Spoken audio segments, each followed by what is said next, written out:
Principles of development and change అంటే మనిషి మారడానికి కొన్ని ప్రిన్సిపల్స్ ఉన్నాయి. అంటే కొన్ని ప్రాసెస్ ఒక పద్ధతిలో జరగాలది.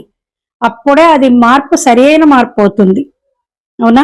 సపోజ్ ఫర్ ఎగ్జాంపుల్ ఒక బేబీ పుట్టాలనుకోండి, 9 నెలల పాటు తల్లి గర్భంలో మోయాల్సి వస్తుంది. 9 నెలల తర్వాత తనకి ఒక సర్టైన్ డేట్లో ఒక డెలివరీ అవ్వడము, బాబో పాపో పుట్టడం జరుగుతుంది. ఒకవేళ ఈ ప్రాసెస్ ముందుగా జరిగితే దానికి నెల తక్కువ పిల్లలు అంటారు, అన్హెల్దీగా ఉంటారు వాళ్ళు. కారణం ఏంటి? జరగవలసినంత కాలము లోపల ప్రాసెస్ జరగకపోవడం వలన, ముందుగా పుట్టేయడం వలన వచ్చిన సమస్య. అదే ఒకవేళ 9 నెలలు దాటిపోయి 10వ నెల దాటిపోతూ ఉంటే కూడాను ఇంకా అవ్వకపోతే అది అసలు ముందు లోపల బేబీనా ఉన్నది లేకపోతే ఇంకేమన్నా అని కూడా టెన్షన్ పడతాం.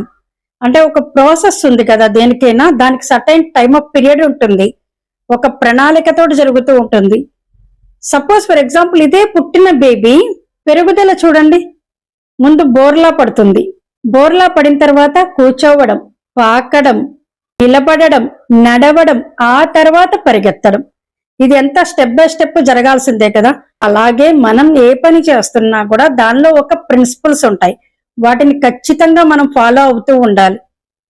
అప్పుడే దానిలో నుంచి ఒక డెవలప్మెంట్ వస్తుంది, అదే ఒక మంచి కోసం మార్పు అవుతుంది.